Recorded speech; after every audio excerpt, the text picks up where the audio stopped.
আসসালামু আলাইকুম প্রিয় দর্শক। এই আসছে অক্টোবর মাস থেকে শুরু হচ্ছে ইউপি নির্বাচন। মানে ইউপি নির্বাচনের মাধ্যমেই এর মধ্যে দিয়ে স্থানীয় সরকার নির্বাচনের কাজটা শুরু হবে। মানে স্থানীয় সরকার মানে প্রথমে ইউনিয়ন পরিষদ, তারপরে ধীরে ধীরে হয়তো বিভিন্ন ধাপে কখনো উপজেলা অথবা পৌরসভা অথবা সিটি কর্পোরেশন, জেলা পরিষদ, এগুলি সবই স্থানীয় সরকার নির্বাচন হবে। এখন স্থানীয় সরকার কিন্তু একটা গণতান্ত্রিক সরকারের জন্য আমি মনে করি সবচেয়ে গুরুত্বপূর্ণ বিষয়। মানে একটা এলাকার উন্নয়ন কিভাবে হবে, কোন উন্নয়নটা হওয়া প্রয়োজন, এটা এই স্থানীয় সরকারের উপর নির্ভর করে। তারা এটা করবে। যদিও আমাদের এখানে স্থানীয় সরকারকে বিকলাঙ্গ করে রেখে দেওয়া হয়েছে। এটা আগে সরকারগুলো সংসদ সদস্যদেরকে ক্ষমতাবান করতে, ক্ষমতাশালী করতে স্থানীয় সরকারকে মোটামুটি বিকলাঙ্গ করে রেখেছিল। বিকলাঙ্গ এই অর্থে স্থানীয় সরকারের সমস্ত কাজকর্মই আসলে সংসদ সদস্যদের হাতে দেওয়া হয়েছিল। স্থানীয় সরকার নির্বাচনের পাশাপাশি আমি এটাও মনে করি যে সংসদ সদস্যদের ক্ষমতা এখানে খর্ব করা উচিত। কারণ স্থানীয় সরকার টোটালি স্থানীয় সরকার। স্থানীয় সরকারটা হয় নির্দলীয় পদ্ধতিতে। আওয়ামী লীগ এটাকে দলীয় নির্বাচনে পরিণত করেছিল, কিন্তু এখন এটা নির্দলীয় পদ্ধতিতে হবে। এবার আগামী যে নির্বাচনটা হবে সেটা টোটালি নির্দলীয়, মানে অরাজনৈতিক একটা নির্বাচন হবে।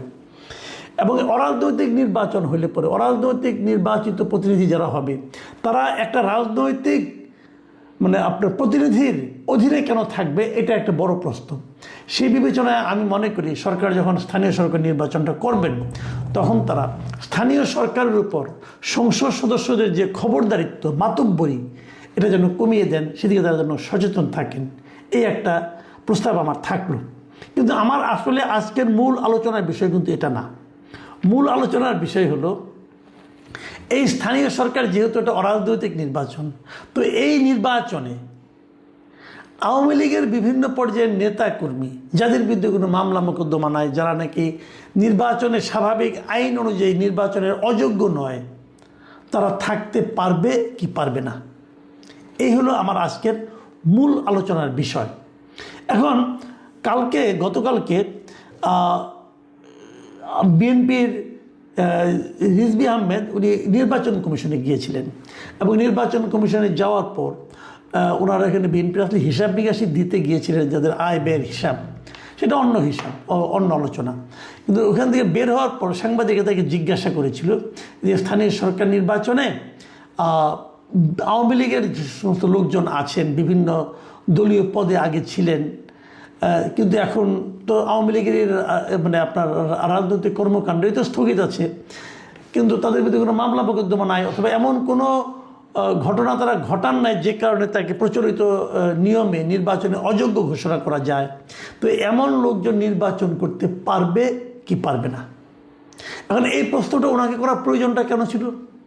প্রয়োজন ছিল এই কারণে যে দুদিন আগে জামাতের পক্ষ থেকে একটা আনুষ্ঠানিক চিঠি দেওয়া হয়েছিল ইলেকশন কমিশনকে।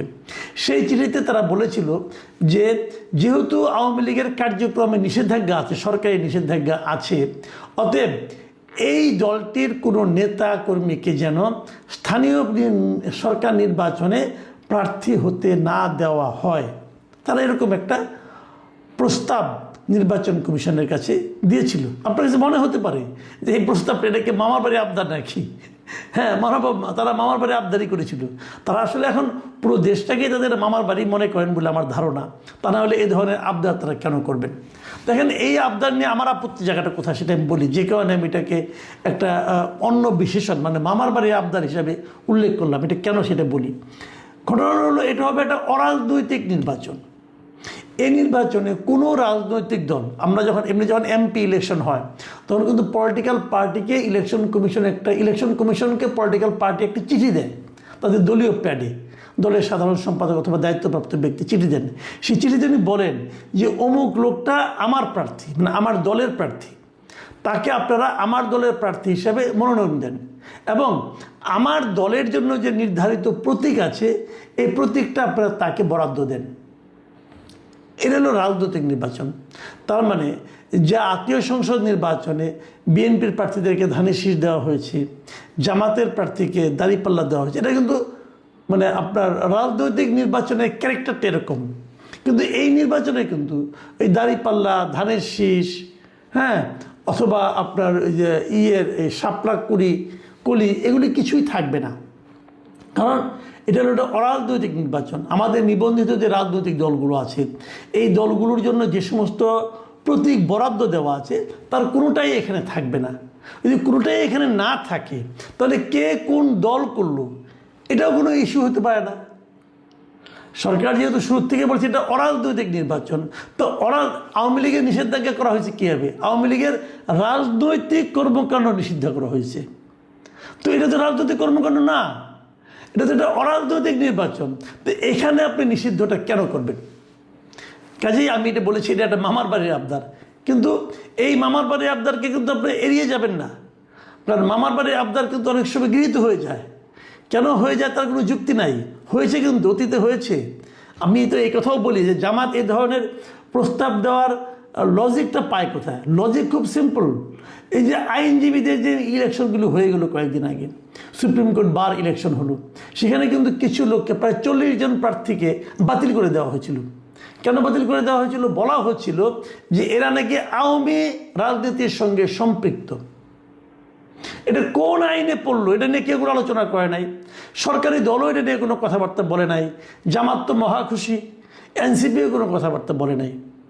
তো এটা যদি হতে পারে, এটা অরাজনৈতিক নির্বাচনে যদি আপনি আওয়ামী লীগ করে অথবা আওয়ামী লীগকে সমর্থন করে অথবা আওয়ামী লীগের সঙ্গে যোগাযোগ আছে, এই অজুহাতে যদি এইখানে আইনজীবীদেরকে বাতিল করে দেওয়া যায়, তাহলে ইউপিতে যাবে না কেন? স্থানীয় সরকারে যাবে না কেন? এই ধরনের একটা লজিকের উপর ভিত্তি করে আমার ধারণা জামাত এখানে এই ধরনের একটা প্রস্তাব নিয়ে গিয়েছে। এই প্রস্তাবের কথাই বিএনপি রিজভী আহমেদকে জিজ্ঞাসা করা হয়েছিল, সাংবাদিকরা জিজ্ঞাসা করেছিলেন যে তাহলে কি এই স্থানীয় সরকার নির্বাচনেও আওয়ামী লীগ অংশ নেবে না? রিজভী আহমেদ একটা চমৎকার কথা বলেছেন। তিনি বলেছেন যে এবারের এই স্থানীয় সরকার নির্বাচনটা দলীয় প্রতীকের ভিত্তিতে হচ্ছে না। সেক্ষেত্রে নির্বাচন কে করবে না করবে এটা আদালতের বিষয়, এটা নির্বাচন কমিশনের বিষয়। কি আইন আছে তা দেখে সে অনুযায়ী তারা নির্ধারণ করবেন। অন্য রাজনৈতিক দল কি বললো না বললো সেটা বিষয় নয়। মানে উনি একটু টেকনিক্যালি সরাসরি কোনো উত্তর দেননি, কিন্তু মূল বক্তব্যটা উনি দিয়েছেন যে এটা দলীয় প্রতীকে হচ্ছে না, কাজেই এটা দলের কোনো কিছু বলার নাই এখানে। এটা বলবে কে? ইলেকশন কমিশন বলবে এবং আদালত বলবে। এখানেও আমি একটা জিনিস অবশ্যই একটু আমার কাছে কনফিউজিং মনে হয়েছে, সেটা হলো আদালত কেন বলবে? এখানে আদালতের তো কোনো বিষয় নাই, বলবে হলো নির্বাচন কমিশন। যদি কেউ আদালতের কাছে যায় তখন আদালত বলতে পারে, এর আগ পর্যন্ত তো আদালতে বলার কিছু নাই এখানে। খুব ক্লিয়ার এবং সিম্পল। কিন্তু উনি তবুও একটু রেখেছেন, কারণ উনি হয়তো বুঝতে পারছেন না, নিজে হয়তো নিশ্চিত নয় কি চায় তার দল, এটা তারা হয়তো জানে না। কিন্তু আমাদের মনে আছে কদিন আগে প্রধানমন্ত্রীর আরেকজন উপদেষ্টা মিস্টার ডক্টর জাহিদুর রহমান, তিনিও কিন্তু এই ধরনেরই একটা কথা বলেছিলেন যে স্থানীয় সরকার নির্বাচন যেহেতু অরাজনৈতিক নির্বাচন, কাজে যদি কেউ রাজনৈতিক স্লোগান না দেন, প্রার্থী হতে যেয়ে যদি রাজনৈতিক প্রচারণা না চালান, তাহলে সে যদি আওয়ামী লীগেরও হয় কোনো সমস্যা নাই, সে নির্বাচন করতে পারবে। এই ধরনের একটা কথা উনি বলেছিলেন।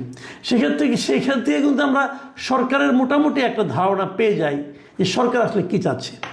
এখন আমার প্রশ্ন হচ্ছে, আপনারা হয়তো বলবেন, আমি যে কথাটা আগেও বলেছিলাম যে জামাত কেন চায় না এবং বিএনপি কেন জামাতের সঙ্গে একমত হয় না, এই আলোচনাটা একটু করেই আমাদের আজকের অনুষ্ঠানটা শেষ করব। আলোচনাটা হলো এইখানে জামাত কি চায় আসলে। দেখুন, ভেবে দেখুন, জামাত এবার 69টা আসন কিন্তু পেয়েছে, আর ওদের সঙ্গে মিলিয়ে আরও 7টা, আরও 8টা।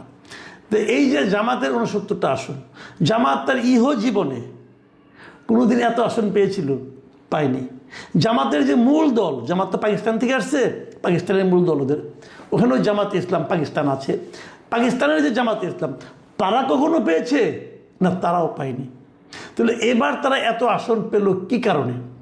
তো জামাতের জনপ্রিয়তা বেড়েছে, হতে পারে, এটা নিয়ে আমার কোনো আপত্তি নাই। নাকি জামাত অন্য কারো ভোট পেয়েছে, ভোট বলে তারা কার ভোট পেয়েছে? তারা কি আওয়ামী লীগের ভোট পেয়েছে, নাকি তারা প্রতিটা আসনে বিএনপির যে লোকটা বঞ্চিত ছিল, বিএনপির বঞ্চিত প্রার্থী অথবা বিদ্রোহী প্রার্থী হয়নি, প্রার্থী হতে চেয়েছিল কিন্তু প্রার্থী হতে পারেনি, উনি ক্ষুব্ধ হয়ে তাদের যারা অনুসারী আছে তারা কি জামাতকে ভোট দিয়েছে? এই জিনিসটা নিয়ে কিন্তু একটা বিতর্ক আছে। আমি পার্সোনালি মনে করি যে এটা আসলে বিএনপির ওই বিতর্কিত ভোটগুলোই জামাতে গিয়েছে। আওয়ামী লীগের লোক জামাতকে ভোট দিবে এটা আমার মনে হয় খুব স্বাভাবিক না।